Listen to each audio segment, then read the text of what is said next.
Well, good evening and welcome to tonight's webinar, The Art of Data-Driven Coaching, Building an Understanding of the Role of Science and Data. My name is Tim Cusick. I'm the Training Peaks WKO product leader, and I'm the head coach at joinbasecamp.com. And I will be hosting you tonight. I'm seeing a whole second round of people join. I'm wondering what the delay, but welcome, welcome. Okay, as we kick off, one thing I always say this, and I mean this in particularly tonight. Tonight is a little bit more opinion. And particularly be clear, this is my opinion on these topics. And as always, I do these webinars because I want everybody to encourage you to kind of develop and figure out your own. That being said, I'm going to give you a fair warning. There's a couple of slides of soapboxing here a little bit where there's just something. I plan on a full winter of education and really in more drill down specific tactical analytics and getting into things like training load and training intensity distribution and stuff like that. But I tried to do two webinars to kick it off. 2 weeks ago, I did individualizing, which is just getting people set up on the basics and the metrics.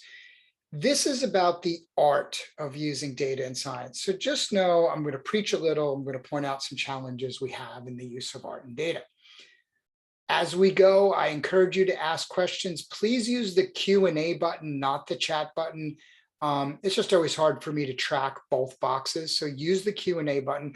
You might see me at times look over here. That's because I'm reading questions as they come in. Please ask them as we go. I'd much rather answer them as we go instead of coming back at the end in Q&A. Oftentimes I'll just blend them right in. Sometimes I stop, sometimes I don't. Okay. Wow, what a great turnout tonight. Thanks everybody for coming. Very appreciated. All right, let's jump in. Quick little overview. I'm only going to talk about 3 topics, which still means it's going to be an hour and 15 minutes, right? First, I'm going to talk about the coach. And this webinar is really directed at I'm going to use the language of coach and coaching. You might be a self-coached athlete or somebody just looking to learn, but this is a little more directed towards the specific role of coaching. So first overview, coach, who are we now? Second, I'm going to talk a little bit about the difference between expertise and mastery. And then I'm really going to get into the role of data analytics modeling and stuff like that. So let's start with coach, who are we now? One of the realities is, right, I don't know if anybody appreciates it, but us maybe, how hard coaching really is. It's extremely complex. When you look at the physiological determinants of performance, and this is just some of them, actually, this is just the physiologically specific ones. You have skills and mental and all these other things you're managing. You got to connect all of these processes. You know, your muscle mass is connected to your efficiency, is connected to your stroke volume, is connected to your LT bone, which is connected to your non-sustainable power bone, which is connected. Reality is it's complicated, right? We're dealing with a lot of elements, a lot of moving parts, a lot of stuff.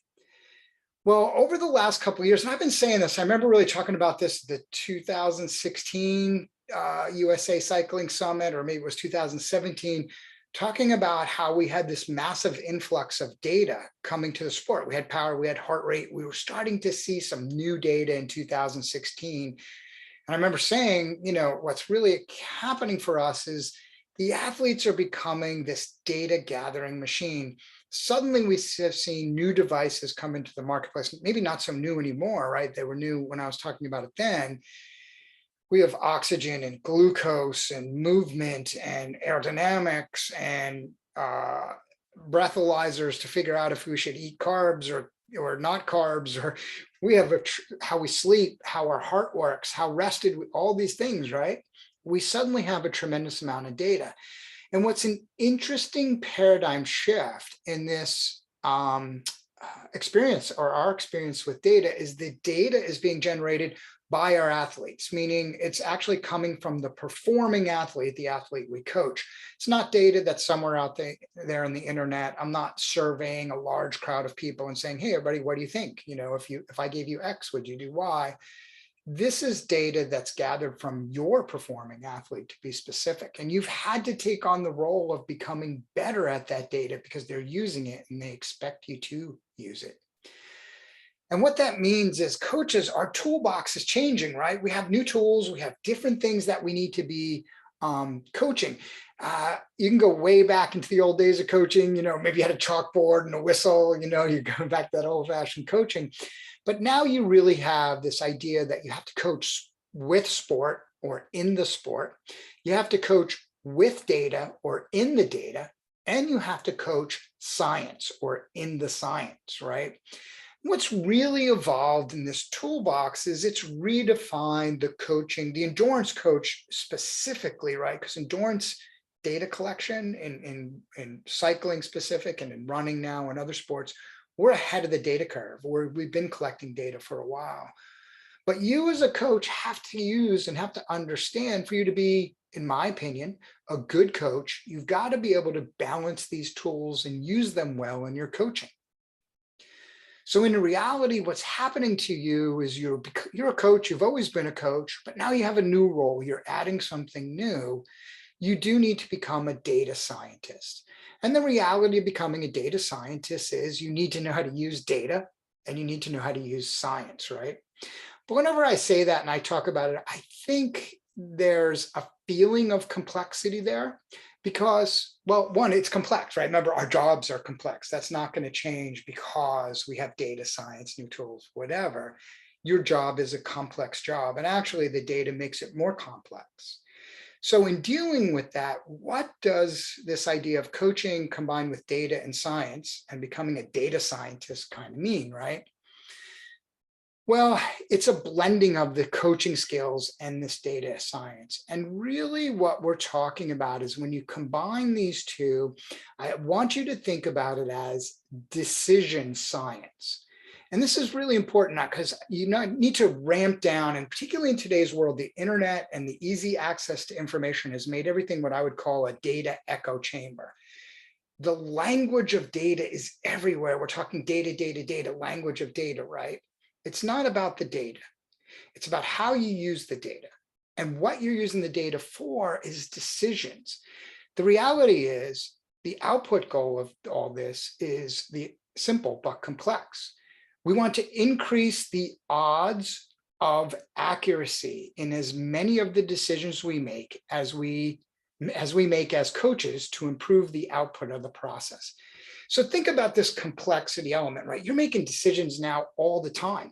Probably if you've been around coaching as long as I have, and I see some pretty experienced coaches on this list, you've gone through this evolution of coaching, right? You've always had to make decisions. Now you make more, right? It's brought about more decisions. You have the ability to improve, to look at more things. I know how fast what your heartbeat's, how much power you're outputting, what your blood is doing, what your breathing rate is doing, right?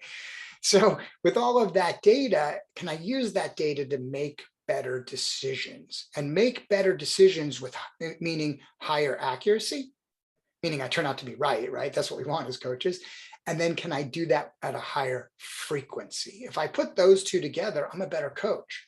So if you really think about why and what you're doing, you're talking about a strategy of optimization. So the utilization of data and the science that relates to it, and bringing that into your coaching is an optimization strategy.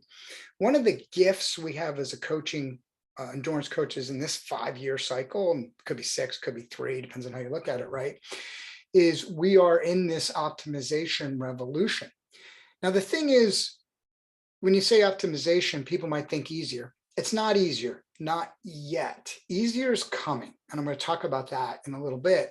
Right now, we're optimization with the learning curve, right? If we invest in the learning curve, if we're willing to crunch some extra numbers, we can optimize. What we're seeing is the next phase of all these multivariate data is we're going to see AI play a greater role in our coaching. Absolutely not take over it. I'll talk about that a little, but play a greater role. Then it will get easier. But right now, we're still in a little bit of that learning curve. So what that often means is, like, take your process of coaching, right? Here's my little summary of the process of coaching. 3 phases: planning, development, and performance. You kind of start out with the athlete, you're identifying their needs, what are the ability of the rider, demand of the events. You then use that information for some planning, assessment, like what do they need, what am I going to build, where do we go in this training strategy or training plan. You then go into the process of training itself, the development phase. You're developing the athlete, right? And that's circular. It's many circles of this, depends on what you're doing. You could think about this as a training cycle or a microcycle or a macro cycle. And really you assign a prescription, you're designing actions, right? I'm telling the athlete, I need you to go do this. They become aware of those actions in some vehicle, right? I need to go out and do 2 hours and some tempo or some sweet spot or whatever that might be. They perform, right? And monitor and give feedback. That feedback is subjective and objective. You at some given point do a testing and reassessment. You look or track growth, and then you re-prescribe, right? And you go around the cycle for a couple of times until it's time to move into the performance phase, because people are training for a purpose, right? They have a performance coming up at some desired level, meaning that I want to win, I want to finish, I want to beat everybody to the town line sign, whatever that might be. So at some given point, you're spinning around these circles. You're going to predict a performance. That's part of performance. You're going to help them. You're going to say, oh, here's where, and you probably started that prediction here, by the way. And then they go out and perform. So when you think about it, right, there is our situation where decision science can play a role. Because if you think about this process, there's tons of decisions to be made. We can better optimize understanding athlete needs. Think about it now, right? For me, back when I started coaching, and if you're even been coaching longer than me, this was harder than you thought, right? I can remember the old days of being on a phone with a cord. And it used to run to something that would hang on the wall and it would ring like a bell. And you talk to people like, so tell me, right? And you had verbal communication. And then I remember it got into like people would fax you stuff and be like, oh, cool, dude, I'll fax this to you, right? Now it's like, boom, you have instant access data compiling, all these things. So you optimize a better understanding of their needs. You can better individualize the planning and desired performance, since we better understand the physiology. Go back and watch my individualization webinar. We better understand and optimize the planning and assessment for the athlete. We really significantly improve the development cycles that we go through, because we have a better job of training, strategy, management, and adjustment, right? We come in with a strategy. That strategy is a strategy. Maybe it's a plan. And then as you're going through each cycle, because we have real-time data and micro data and all this information, we are, in the old days, you used to tweak your plan once every 6 months or a year, right? Because you just didn't know. I mean, maybe they got faster, they got to the end of this, but you just had this general idea of improvement or non-improvement. Now we know. Now we have very granular level data every week, every day, right? So this cycle becomes better. And the end output is we really have a higher frequency and improvement of desired results. We get more athletes to achieve what they desire at a higher rate of frequency. That makes us better coaches. Would you hire a coach who was to be like, yeah, I usually succeed with my athletes about 1 out of 10 times? That's how we get better as coaches. That's how we improve our business and our craft and our skill of coaching. We improve the frequency of results. And that's the idea of optimization here. We're taking the strategy and we're optimizing it through the process. Now, to get there, and here's where it's still a little complex for us, is it takes new skills, right? It really is something that we have to learn about: collection and analysis, tracking, science, prediction, all this other stuff, right? I'm going to tell you a little secret about technology. I've been in technology and data, particularly the side of technology, for a very long time. I don't want to date myself, but 35, 40 years. And one thing I've learned is technology always outpaces the ability to use it at first. Meaning, so many times the technology is created and people are like, look at this, and they come to the top of the mountain and the clouds part and they have oxygen sensing and glucose monitoring and on-bike aerodynamics and breathalyzers and all this stuff. Ta-da! And then that technology always goes through a phase where it gets rolled out. People are like, oh, I need this. But then they don't really have the knowledge. Even the companies that are pushing it out there don't have the knowledge, because they need to use the technology. It needs to be out there. It needs to be practiced by other practitioners, by other artists for a while. Two, we can determine, is it good or bad data? And good or bad usually is relative as, is it help us coach or not? And then two, how do we apply it? How do we make this data what I'm going to call functional? I'm going to get into that in a little bit, right? So the technology always outpaces, and we're in a phase where we're seeing new technology almost every day. It's actually starting to slow down a little now, but the last couple of years have been, and we have to absorb this technology. That's where we're sitting now. But rest assured that as we learn this, we need to have new skills. It's not just learning the technology. Oh, look, oxygen sensors tell me how much oxygen is in a muscle, or how many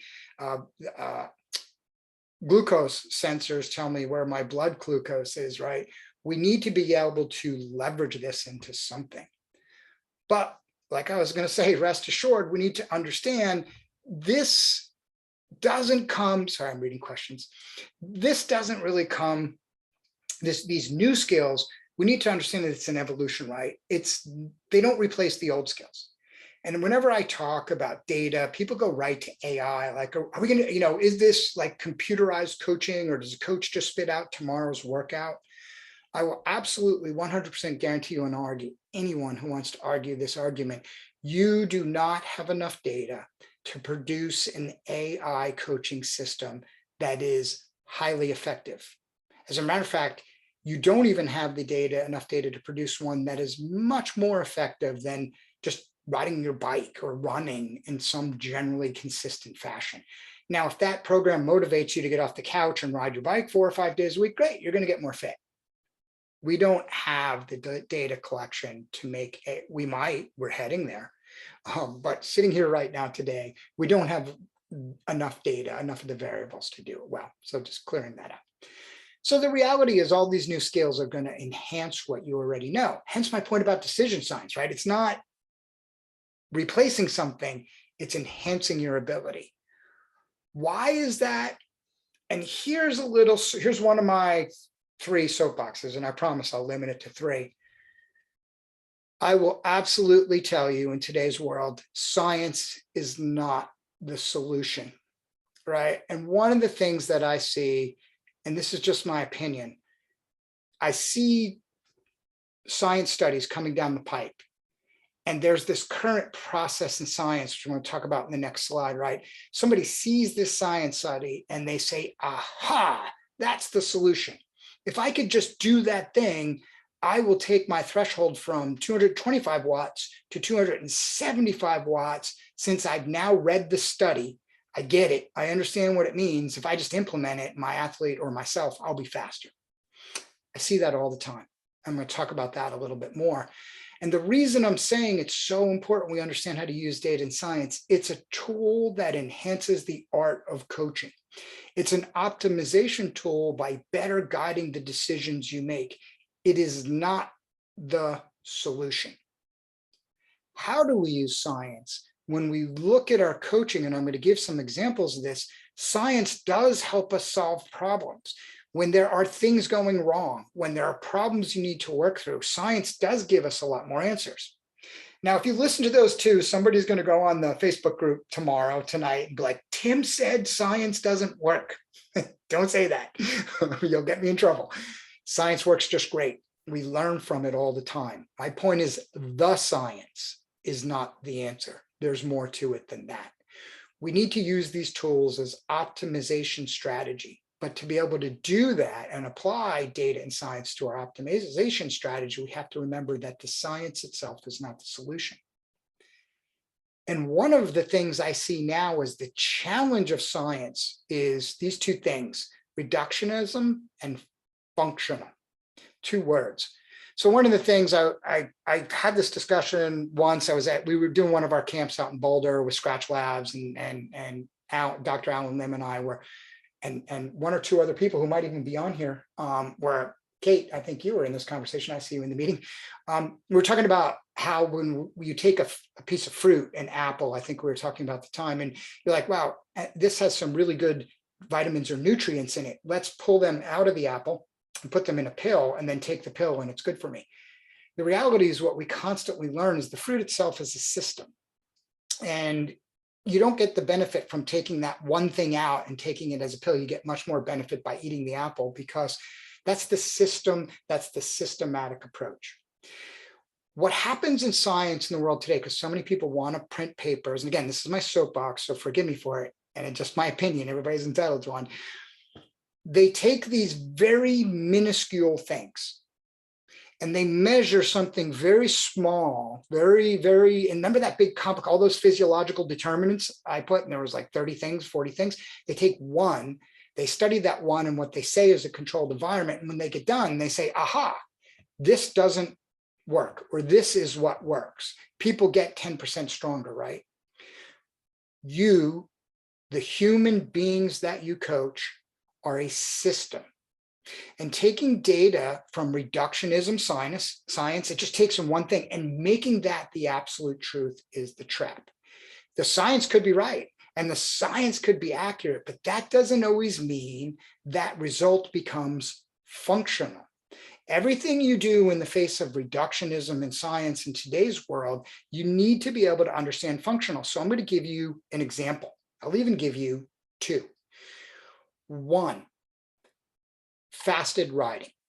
Look, the science of burning fats is crystal clear. We're way more efficient when we burn fats. The science of we can teach our body to burn more fats by riding in a fasted state is solid. Not as crystal clear, but solid. The reality is, if I watch 10 coaches and 10 athletes go through what they call fasted riding, they're doing it wrong. The application of fasted riding, my opinion, my science is there, but how I use the science, right, is you have to do fasted rides for 8 to 10 weeks before you see a result. You need to get every day right in a very tight range of intensity. You need to understanding when you're in that zone that's really triggering fat burning. You need to restrict calories, specifically carbs in this space, because you need to do it not just in the acute moment in the ride, but as part of your overall nutritional approach. Up till you can't withstand it anymore, then you need to stop riding, eat, reabsorb, and complete what you're doing. And you need to do that frequently for 8 straight weeks. And you need to get it right every day. I see people charge down this, well, what about I'm fasted riding, I'm fasted riding. The reality is, if you can't do all those things right in that right order and get all the elements right 90% of the time, you get absolutely no benefit. As a matter of fact, all you're doing is interrupting a fair amount of your training lines because you have to stop and eat, right? And then you're more tired because you don't get your renutrition back together correctly. You're not doing the other little things correctly. There's where a great idea of science, where we've seen it, we reduce it down to one factor, which is scientifically correct.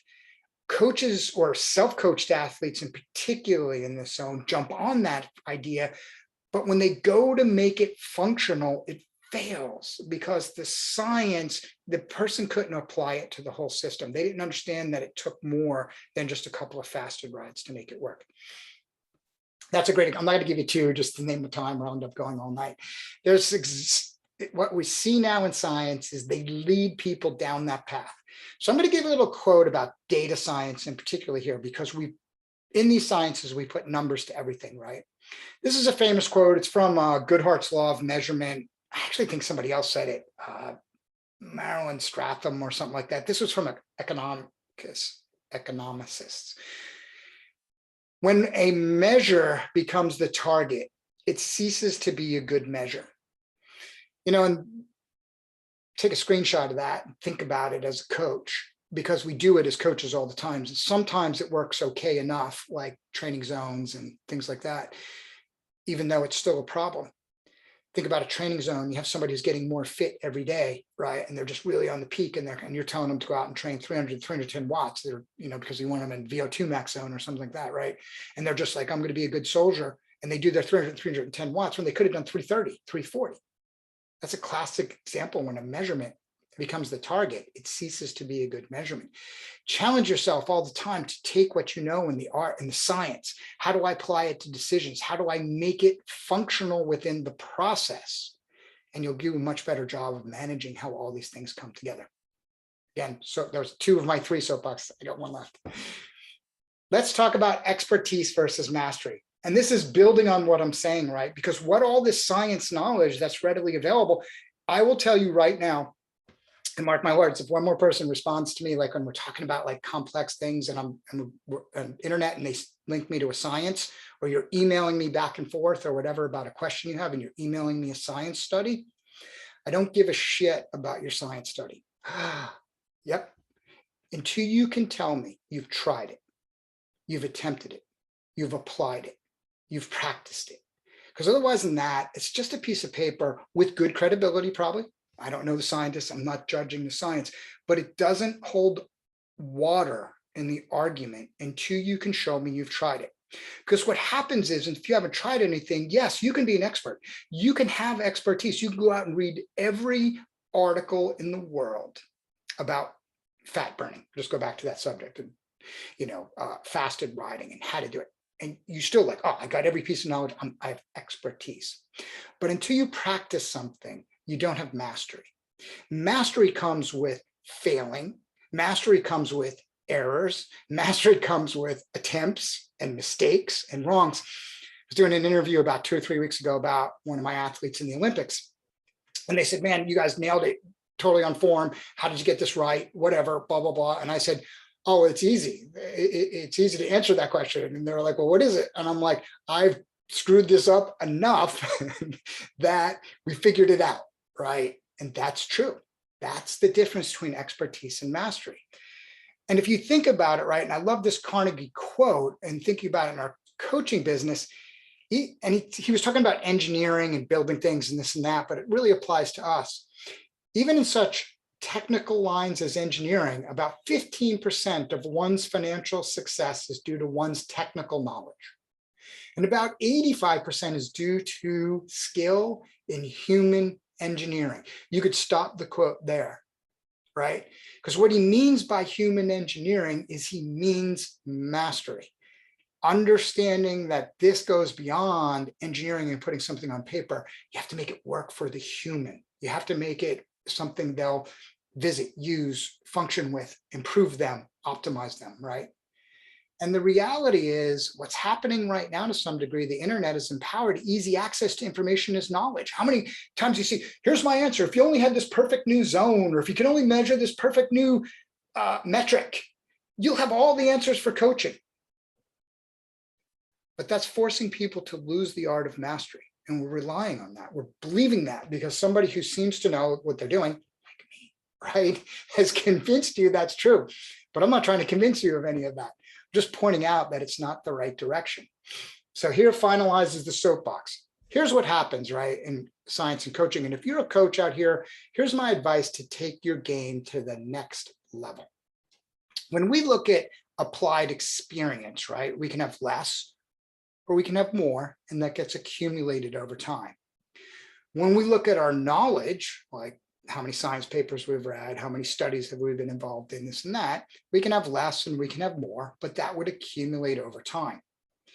If we look at a quadrant analysis, and I'm honestly sorry for what I'm about to say, it's going to sound arrogant or I'm about to put up here, but I am so on this journey myself and somewhere lost in the middle of it all. I have no case am I achieved mastery, but I aspire to it, and I'm still aspiring to it right now as we speak. So if you look at coaches or self-coached athletes, right, if you have a lot of applied experience, but you don't take the time to invest in all this new data, all knowledge, data science, physiology, all the things you need to learn, you basically start out as you're uninformed because you do not know what you don't know. And only experience you have is the N of one. And if you just continue to improve experience, but not knowledge, what honestly happens to, and I see this time and time again, you become misinformed expert. Now, don't get me wrong. I hate using the word misinformed because misinformation like has such a bad connotation, and it's not a good thing, but it just means you might have a certain set of biases that you just carry forward. You might believe certain things because it's the way you rode or it's the way you trained. That as you gain experience in coaching, as all of us who have coached multiple athletes know, you need a lot of flexibility to deal with different things, right? So if you only have that experience, you tend to bring a lot of just your biases. So you can be misinformed. You don't know what you don't know. You tend to have a very linear thinking. You might not be prepared to deal with all the data. You have data illiteracy. You see it happen at times in our Facebook group. People come in all the time and they're like, here's a number and here's what it's broken. It doesn't work right. And they don't have the experience yet, because they haven't invested. And what I love about the group is, that's why people say, I appreciate people who say, Tim, you have patience. I generally do, but that's because they're on this journey. And I know that, and I admire that out of them. They're building knowledge to their experience. So it's cool. Those people are also, they're very susceptible to trends and fads. When somebody comes out and says, I have a fad diet, if you take this fat loss pill, this blue one, you'll lose so much fat, it'll be ridiculous. We fall for that in coaching more than we think, because we need over time, and I see so many experienced coaches on this list, you evolve beyond that. That doesn't mean some of them might not have merit, but you evolve beyond just accepting them. You actually end up with a lower frequency success. If you just accumulate knowledge but not experience, you are the informed beginner. Over focus on the science and data, you don't have maybe the art yet, right? Up here, you got a lot of art. Here, you have a lot of science, right? A lot of knowledge. You have no bias, which actually is a bad thing. If you're all knowledge and no experience, having no bias, we need some bias in our coaching, right? A lot of our bias fuels our hypothesis.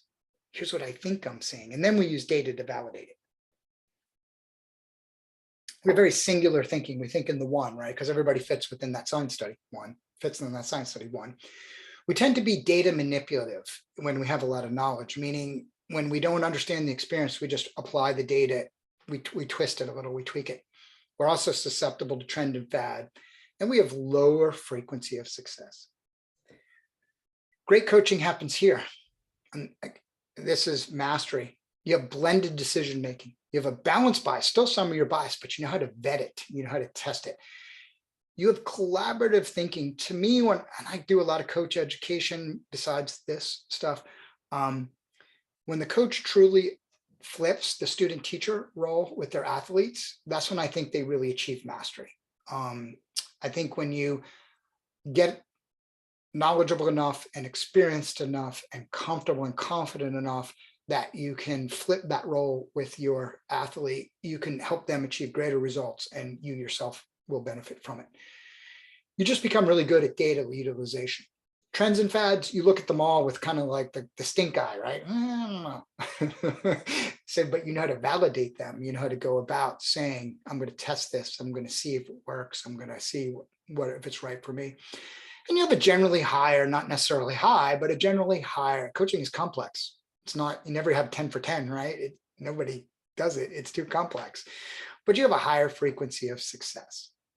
In reality, in coaching, we're all somewhere on this journey. I'm somewhere on this journey, and for me, it's a luxury to be able to teach. I work with great athletes. I work with a great company with a lot of data swirling around me, so I have access that not everybody has.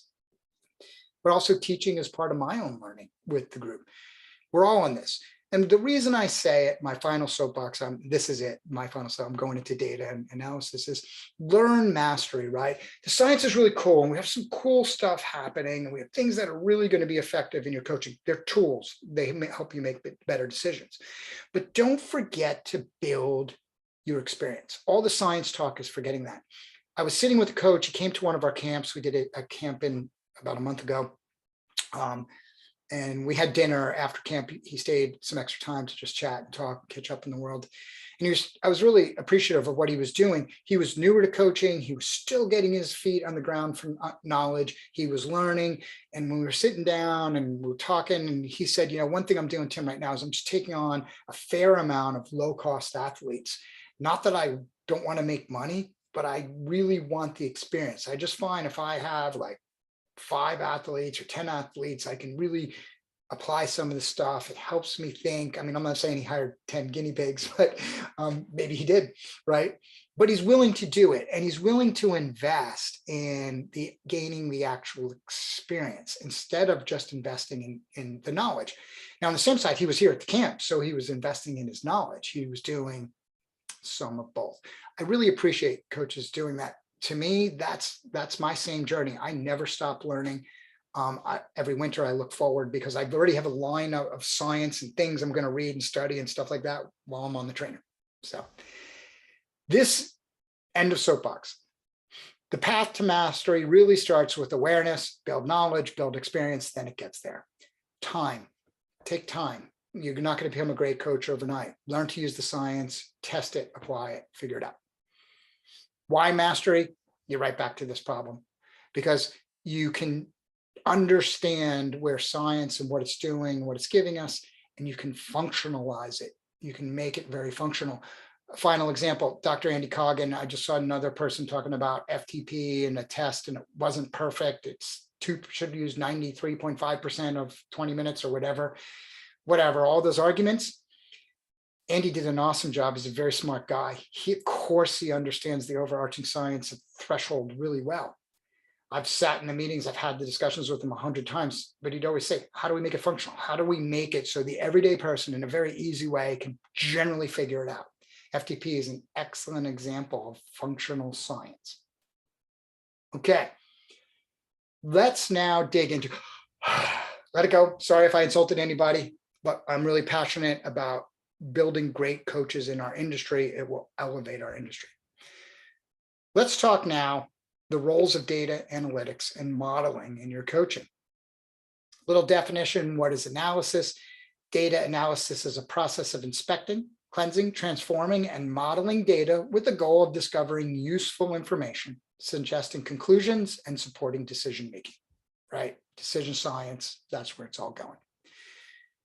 When we think about data and we think about analytics, there's 4 key types of analytics. You start with descriptive analytics, which in its simplest way is what has happened. How many hours did you ride this week? What is your TSS? Descriptive analytics, right? I rode 10 hours, I had 500 TSS, descriptive.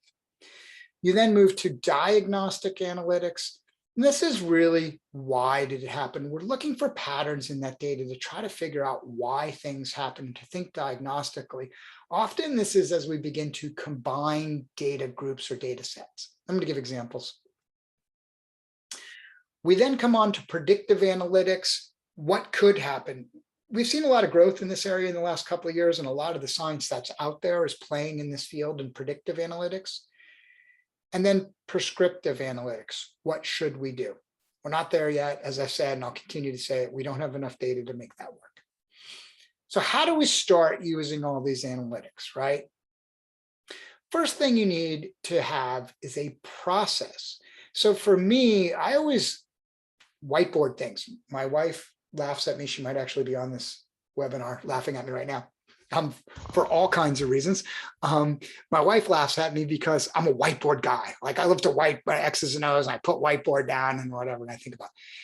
Shape your process on a whiteboard, on a scrap page, on a whiteboard.com, whatever floats your boat. But think about your process up front. So here's 3 parts of my process. I have some more, but these are probably the core 2 with this 3rd one added on.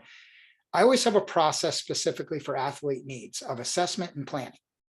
I have a training process, how I review, track, analyze, determine training good, bad, ugly.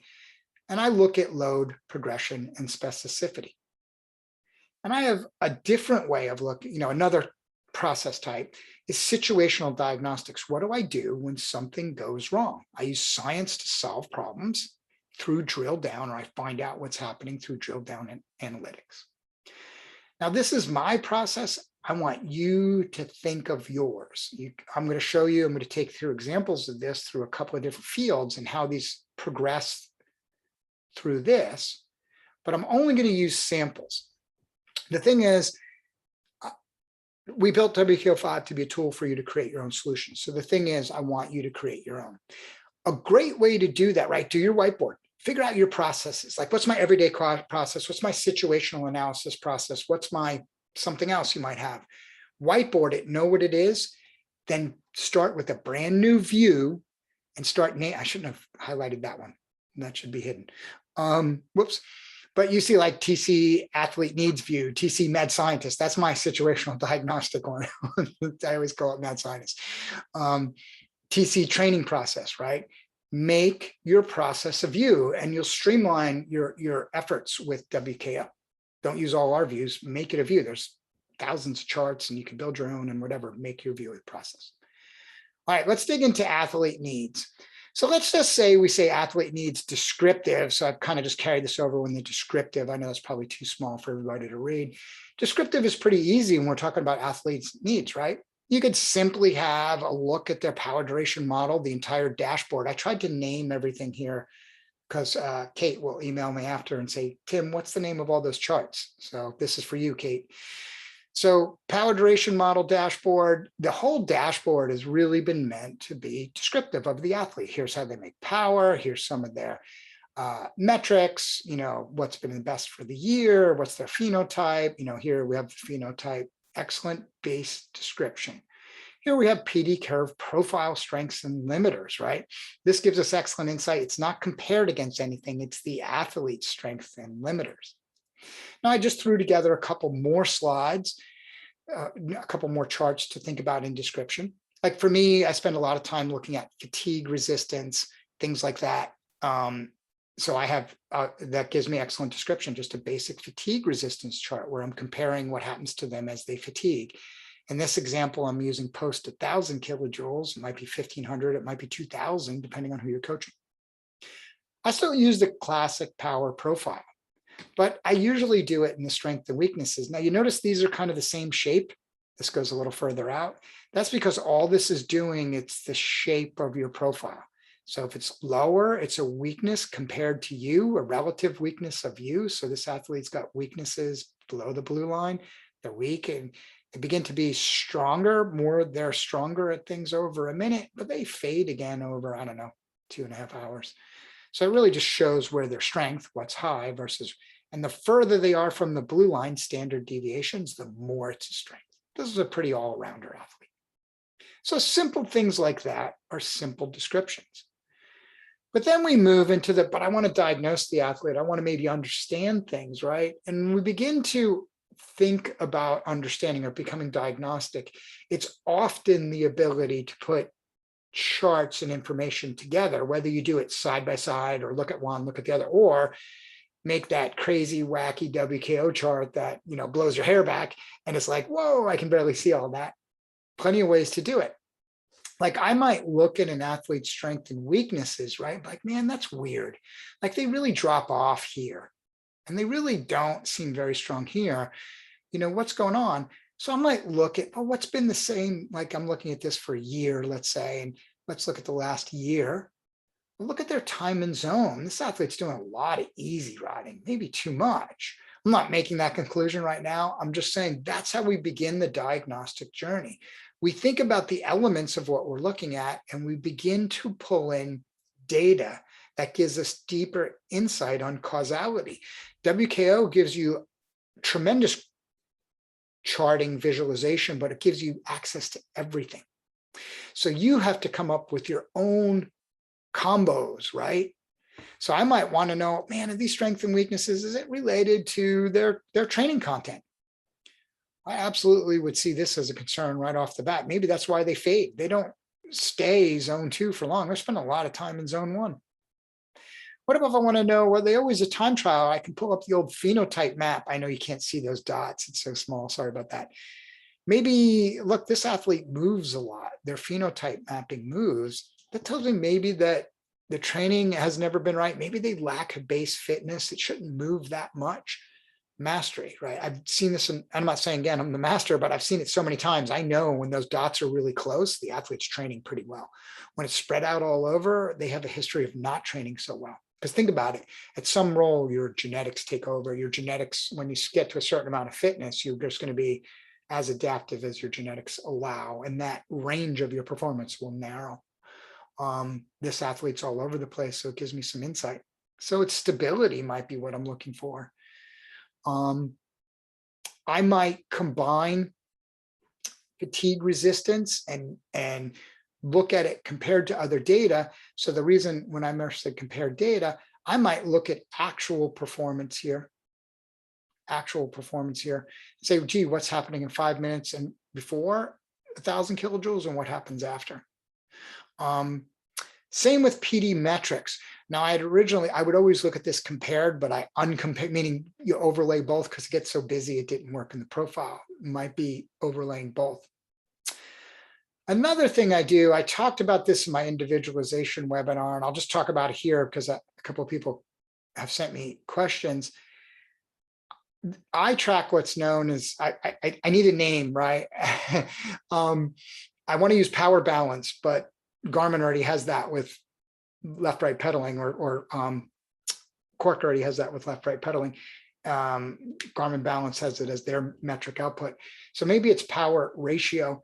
One of the things I look at very frequently is, meaning all the time, and I actually look at this to better understand diagnostics of performance, what an athlete's power at FRC is. Now, I'm not telling you how I get that yet, but look for some updates soon. And their power at FTP, and I'm coming up with a ratio of that. And when you think about, you hear a lot of talk now about like VLA max and FTP. The athlete they had such a low VLA max, they couldn't make the moves and cover the sprints, right? But then they trained VLA max bump, and then it was too high, and the VLA max was too high, and they didn't have the FTP to stay with the group. That's because your VLA max and your FTP need to have a balance, right? And your VLA max really is very representative in your anaerobic power. And that's an oversimplification, by the way. And just understanding the balance between those two as you train, as you apply aerobic and anaerobic training, understanding that balances and a change in that balance over time is very diagnostic. So I know this is a little bit of teaser. This is something we're working on to release here in November, late November, maybe December. As soon as I say a date, Kevin Williams is in his house right now, rolling over in his, I don't want to say his grave and curse him, but he hates when I say a date. So I have that, I look at that ratio once a week. I do the same with power at VO2 max and MFTP, which is really max aerobic power. And I look at that same balance. You learn a lot about training impact as you look at those over time. Now, there's some science that would say that works. There's a fair amount of anecdotal data that says it's important, but most importantly, for me, it works as one tool in the toolbox. And I've been experimenting with it over 20 plus athletes. I've looked at a lot of data. It's very interesting how directly it relates to the race goal, like to winning. And Karen Mackin just asked the question, as always, Karen, very smart question. Would the desired ratio depend on the athlete's race goal? Absolutely, right? But you got to be careful when the measurement becomes the target. Remember what I said back there, right? When the measurement becomes the target, you got to be careful. But it might be a better way to think about it, Karen. It's not just the desired ratio depends on the athlete goal, but you might be able to look back over history and say when the athlete had success, this was their ratio. And I've found a pattern almost every time, like they cluster very closely, if that makes sense. So I wouldn't use that ratio necessarily as a target because of my point earlier, but I would use it as a race readiness. Remember in my process, the step before performance was predict performance. That's where it's really important to see how it happens. I hope that makes sense. You guys feel free to ask questions as we go. And that's a teaser. I want to flush that out more. I'm going to end up doing it in the group because I've already flushed it out enough that you guys kind of know it. I just need to, you have to wait for the next release before we can work with it. I'm in trouble now. I let out more secrets as always. Then you begin to take that to predictive, right? And I'm not going to show anything dramatically new here. There's plenty of ability to look at predictive numbers. There's a chart in your set. Now, this chart's been there from the beginning, so I use it as the simplest example. MFTP versus CTL for peaks. So all this is doing is look at your average CTL as a whole. And what was your average CTL when this athlete had peaks? Now, I grabbed this athlete because I found this is really unique, and I promised myself I was going to drill down into it today, and I ran out of time. Notice this athlete's average daily CTL is 123, but their peak around 80. I think that says 80 or 90 even. It's on my screen. I can't even see it. So a pretty big gap between when, and that's very typical actually. Maybe not that much of a gap, but their their average CTL or peak CTLs, the peak power performance, peak FTP, something like that, right? That usually occurs below that peak. But that's, you know, whether it's 5 or 10 or 20 points, that's very individual, but that's the point. You're using the athlete's actual performing data to be predictive, not totally right, things change, but you can be predictive of performance, predictive of elements, targets, whatever you want to call them. You could use the simple, this is the performance management chart with insights. It's right in the performance, the training dashboard.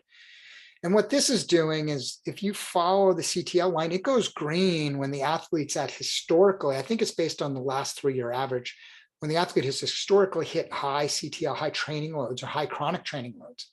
Well, this chart simply has peaks on it. Look at this one. This is like a poster child, right? They start low, they build some really good periods. Now, this was somebody who went through our Basecamp program. You see the training basis. They're here in March, they come out, look, bam, bam, bam, bam, bam, peaks, peaks. They then kind of move on. They sort of stop training. They lose that nice rhythm of cycles, never peak again for the rest of the year. I look at this and I learn a lot about what it would take to make this athlete peak. They need training consistency. This is an athlete that's highly sensitive to training overload, meaning they need progression. They need a progressive overload in their training to continue to improve. As soon as their training stagnates, so does performance. I've seen athletes like that at times. Not super common. Most people would kind of generally tend to peak here, but I've seen this at times. Prescriptive, because remember, I just went all the way around the circle. I started with, we don't have the data yet. All right, let's take a look at training process and break that down between load, progression, and specificity. Why? You think about those 3 things, that's really what drives your performance prediction.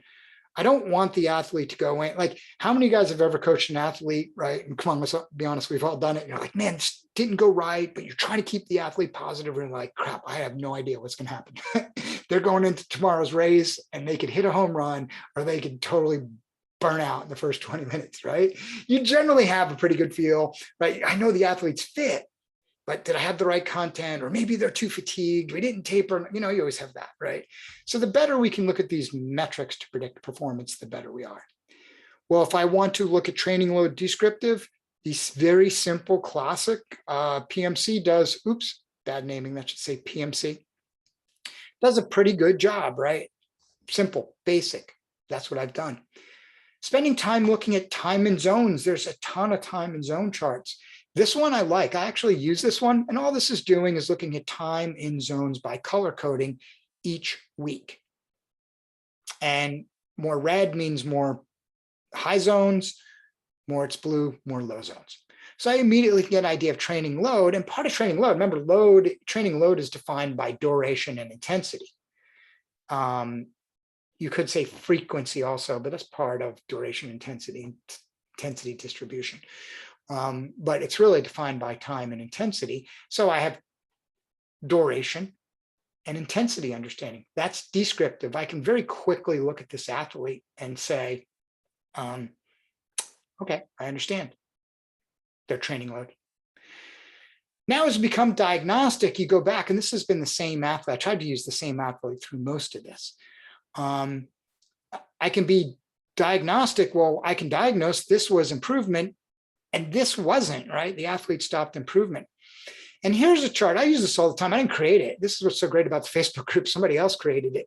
I was using a weighted average, but this person who created the chronic and acute TIS used the CTL, ATL constants, which means if you set your constant at 42 days and some other number, 10, 7, 13, whatever, for your ATL, it uses that same number and it takes your training intensity score by days.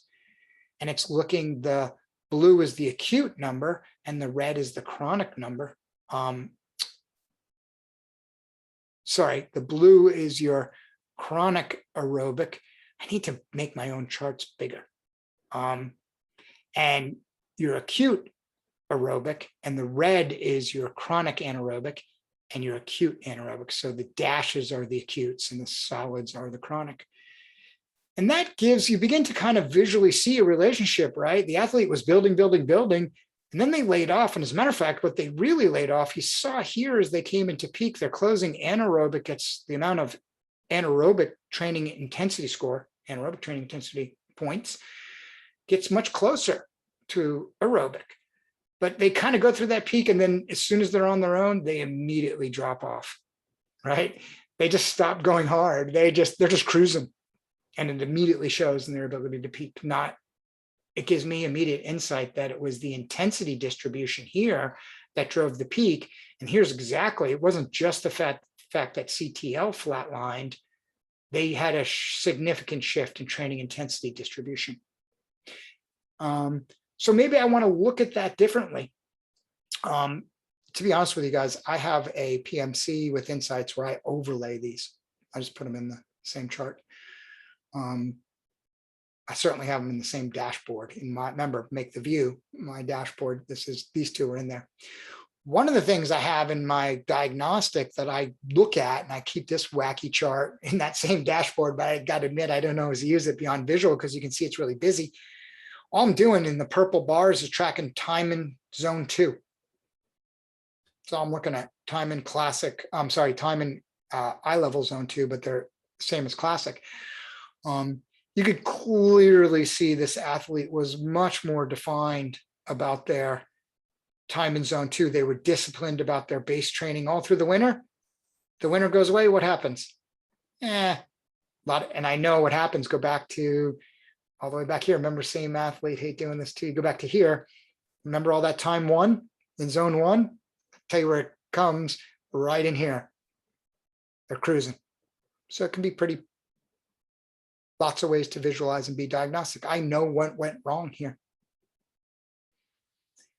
Other charts, I use this, but I also wanted to pull this in. This is a great chart. I did not put a name on it and fired. This is just training readiness in the insights dashboard.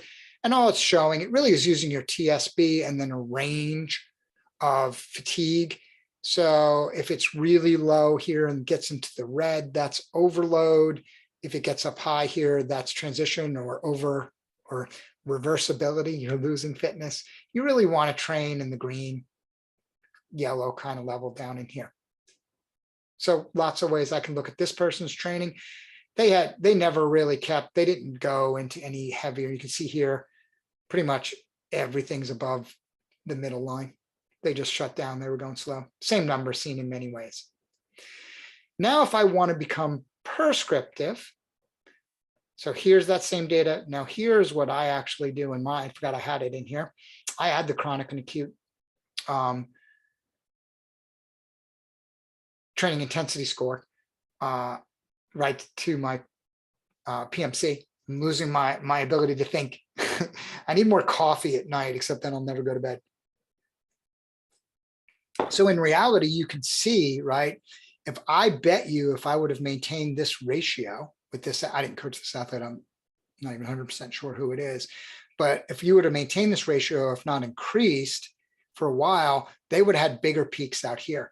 So my prescriptive might have been, wow, I can see what happens when they kept the training load going up. They kept the aerobic scores increasing, but here they started slowly decreasing aerobic and significantly decreasing anaerobic.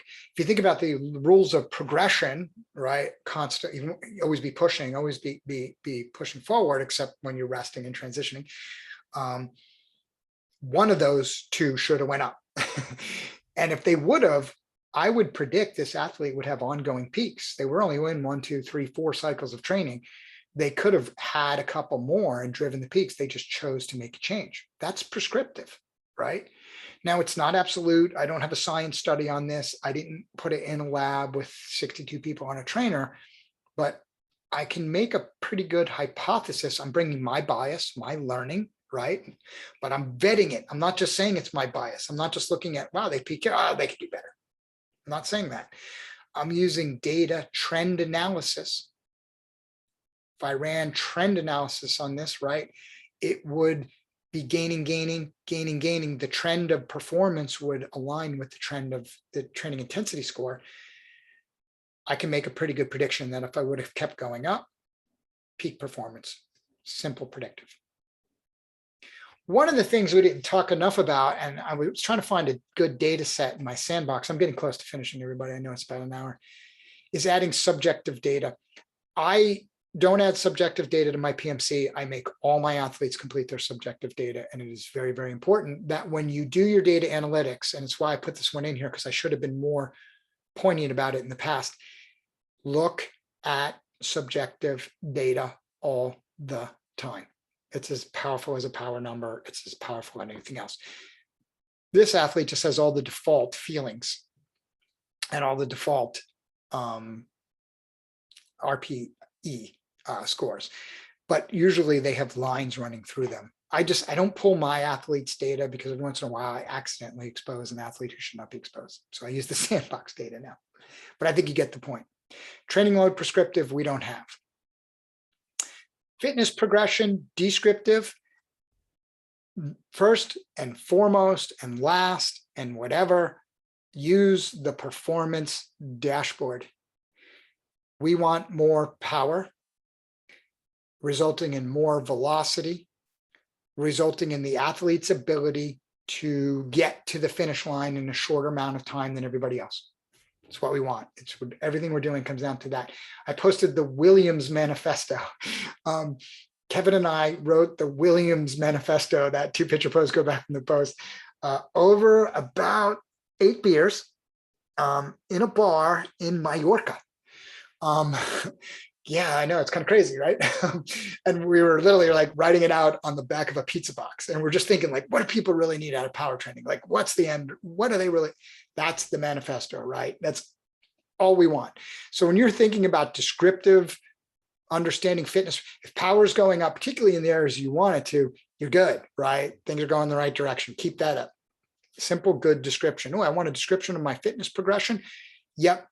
If you had this line going up like that, you're getting fitter. Now you can be more specific with that, but you get the point. And I also use very classic, the simple physiological metrics dashboard, and I track them all. This is what I want. This gives me insight into the underlying factors of what's driving it.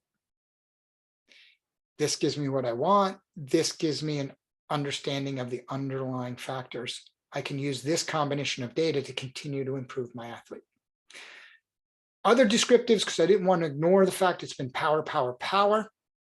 EF and cardiac drift, I use that, actually should have put that in front here. I use that as one of my core charts.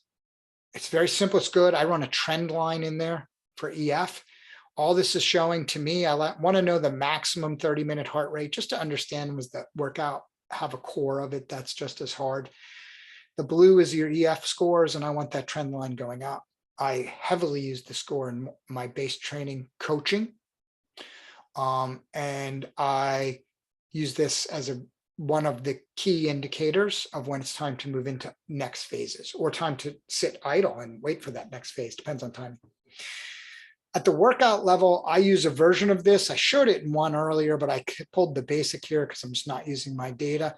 I have an estimated LT1 and I have an LT2 MFTP, and I look at power at those heart rates. So power at LT1 heart rate, power at LT2 heart rate, and I want to know what the average power output is, because what happens is if you fix that on a heart rate point, even though that heart rate point might move slightly, the powers, the more they get fit, the more power they're going to output for that fixed heart rate. This is a workout level chart. So I am looking at it each and every week, each and every day, really, of working out. I might not see it every day, but when I start looking at my days, I look at every day. What's hidden in here is a slope of how their heart rate upticks of watt and BPM. And on my personalized chart, I put a percentage to that slope. I want to know heart rate tick up, because think about the slope. It'll get less and less steep as the athlete gets fitter and fitter. It'll get less and less steep. So it gives me excellent metrics to use other data. So far, I've just been talking about power data. So I'm just saying that other things can be part of your description. You remember, we're talking about fitness progression here. So it can be descriptive. Diagnostic, in this one, you come right back to the starting point. You might look at power performance. Oh, it's going down. What's going wrong? Well, gee, look at this athlete, right? This is a funny example. The 5 seconds has been going up all year long. Yay. All the other ones are going down. Boo, right? So right off the bat, well, oh, I see kind of the problem. I can take a guess. And now look how well it connects even in my silly little study. That's this athlete. We know they lay off, right? They're getting fresher. They're not training as much and they're riding much easier. So let's see, what's the problem? Oh yeah, their sprint gets better because they're fresher every day, right? So of course they can jam out some better 5 seconds. Everything else is going downhill because they're not training. They're just riding around a lot. And eventually the metrics show, but we can even understand what's happening underneath the hood to drive that. So to go a little deeper though, 2 things that I constantly track so I'm ready to be diagnostic, or sometimes I use the term pre-diagnostic. See this one coming. Julianne, I see I'll come back to your question. So one of the things I put in my PMC, like I have one PMC where I jammed everything into it. I don't use it because it's so crowded, but it's kind of cool every once in a while to look at it and be like, oh, wow, that's really cool. But then I can't read anything. So I look at it broken out in elements. But here I have MFTP and VO2 max on this chart. And you could see right in here in this final push to peak, it's VO2 max coming up, and see how closely they correlate. At first, you might think it's the same line, but if you look really close, they're not fully correlated. As a matter of fact, that's what I'm looking at, the percentages in this dashed line of the difference. But something happens in here, a little bit of bad data, maybe. See that little weird. But actually, when you see that, it's usually like weight. Something happened with weight on that day, and then they changed it right back. No, that would happen to VO2 max. It's something else. So whatever. Then we see it. VO2 max climbs. If you actually looked and overlaid them, this happens about a week in advance. So they're hitting some better numbers, and then they hit some better numbers. The reality is, what was driving this really was they went harder. Remember, I had the training intensity scores. We saw the red really come up in this phase. They started going harder. Their VO2 max responded, cleared more room for their threshold, and it got better. Why do I track those 2? Remember this one. VO2 max is the best indicator of your cardiovascular system's fitness. MFTP or FTP is the best indicator of your metabolic fitness. Those are 2 of the 4 major drivers of performance, right? And they're the combined one that really drive all the fueling of the system. So they're important ones to be tracking at all given times. I might be diagnostic by looking at aerobic and anaerobic contribution. And here you can do it time. So I'm looking at the same athlete. We know they faded, right? Last 90 days versus their peak of 2021. You can see big changes. What I really see is a massive changes. Look at the crossover point here when they were not so fit. I'm just looking at the numbers versus here when they were. And the reality is that crossover, I mean, they were just way across the board. Clearly, they were more powerful. But you really see a significant change when they're crossing up, when their aerobic system is taking over, because they've just lost everything is what it really means. But I can specifically see into it.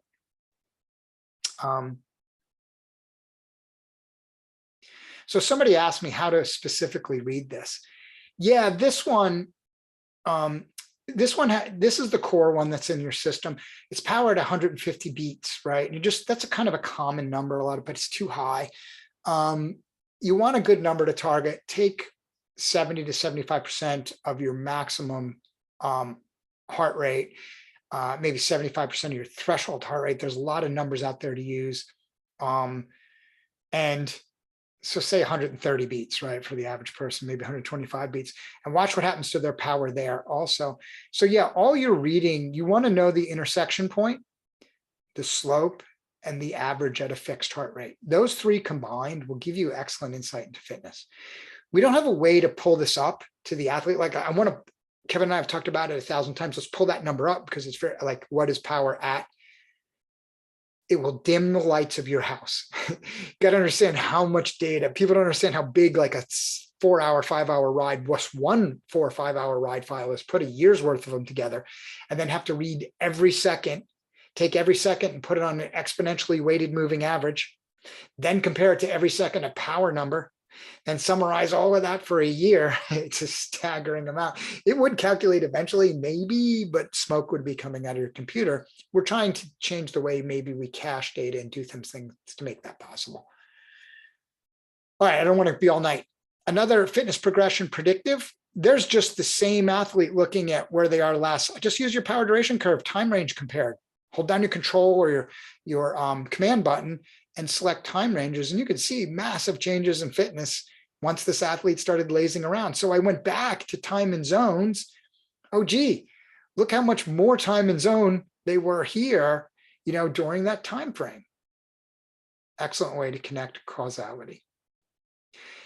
Specificity, I'm going to do this really quick. Descriptive. Again, you could use that simply time range compared. I want to understand that the slope's the same. These are pretty similar. The Insight dashboard has a cool when you compare it, and I'm still being descriptive here of what's happening in the time frame. I could look at the last 90 days, they're trending down. If I look at the peak of 2021, they were trending up through that whole phase. Great way to just use some. Their 90-day peak 2021 was flat for PMAX. Okay. You could look at power profiles compared, what's changed specifically in their fitness. Here we can see that same athlete. That's a lot of change. All I'm doing is comparing what their power profile looks like for the last 30 days versus the year. One of the other things the Insight dashboard has that I think is underutilized, but I ran out of time to talk about it deeply tonight, is cluster analysis. This is a very powerful tool. It's a great predictor of race readiness if the athlete's training hard. Your ability to cluster together peak performances, peak 5 minutes, peak things like that is really important in your big race prep. You need to be able to do that. The tighter that cluster gets, the more race ready you typically are. I know World Tour teams that I've worked with that select athletes based on that clustering, not necessarily the raw number, because when you think about a grand tour or something like that, they need to be able to keep doing that number, right? If that's their job, then they got to keep being able to do that. That clustering literally is the key driver of how they might get selected. There's also in there the race readiness whole report, which gives us a lot of insight of where the athlete's training, where their current performance is past. Now, if you look at this athlete, they're not race ready. We already know they've been losing fitness, right? But it's just another way of understanding specificity in training. And I'm sorry, I know I even skipped a slide. I'm rushing through to get us finished up. Situational diagnostics. This is my last slide. I didn't do a bunch of studies with situational diagnostics. I just want to talk about the process because it's dynamic. It's situational. It's like, wow, the athlete has a problem. Well, I have to determine the issue. First, I have to know there's an issue and understand that this is powerful, effective data. Data helps me figure out there is an issue, hopefully very early. You don't want to find out an issue at the end of the season. Their goals have come and gone. They haven't had the season they wanted. Everything's gone to crap. It's like, well, wait a minute, we have a problem. So it's the ability to determine the issue first. Then what is the issue? Then you as the coach, as the mastery, right, of coaching, you take your knowledge and experience, you have to think of possible causes. This is why I say you can't totally eliminate your bias. Bias plays a role in hypothesizing.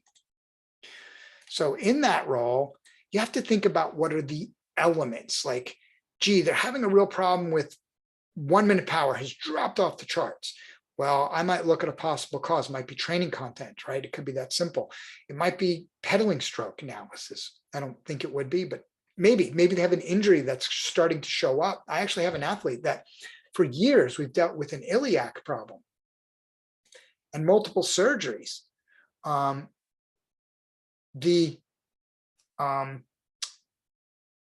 we've gone up and down, and it often creates problems in ways. Eventually, she broke her foot pedaling her bike hard because she was putting so much stress. It was just weird. But we had the data. We can continue to diagnose and take what was coming down. and we could break it down into the element of the cause. So in reality, that is my entire presentation. I'm going to open up. Anybody can stay on as long as they want. I'll gladly answer any questions. I saw some of the things coming into the chat. It's hard for me to track chat at the same time of coaching, but I'll go back and look at it. So just what's next steps if you have questions, ask them now, but I want to tell you what I'm going to do next. So there's a lot of webinars I've done. Like somebody asked me the other day, am I doing a webinar on annual training? Yeah, there's actually 2. I did one back in WKO4. I did a 3-part series in WKO5. I'm not going to do another one because it's there. I did it a year ago or less than a year ago. I don't think I have all that much to add to it. I'm going to share them back to the Facebook group as full webinars. What we are going to do across the winter, Kevin and I have been talking about this, we're going to do elements of analytics, elements of coaching with data. And we're going to tackle some key areas. These are examples. We're still finalizing the schedule, but we're trying to keep everything like something happening once every 2 weeks, shorten them down to the shorter presentation. And the only way to do that is to really take it and to make it a very element, a very topic specific thing. I am going to do training load and training intensity distribution as the next 2. Key factors in fitness, pedaling analytics, race readiness, some of the things that we've talked about here. And we're going to open it up to some of your ideas and being able to roll that out. I've gotten a lot of requests to do a webinar on building base. Like, it's that time of year we're all thinking about base training. I'm considering how to do that. And we'll be talking about that by next week. But really for the WKO group, we'll be looking at like just specific topics. Okay, while I'm covering that, I've literally had no new questions. So I'm going to assume, I'm going to close on this one thing. A couple of questions that were in chat. So somebody said, hi, Tim, will this be recorded? I had Zoom issues. Yes, it's always recorded. If you just wait for the Zoom email, you'll get it sometime tomorrow. The link is actually in the Zoom email you get.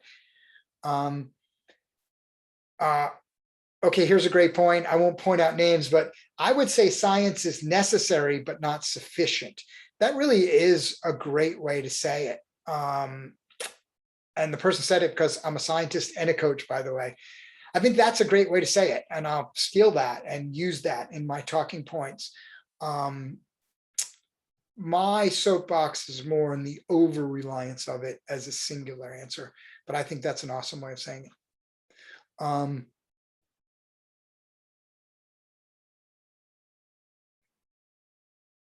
Okay, cool. I think I've answered all the questions. That should work. Thank you. Oh.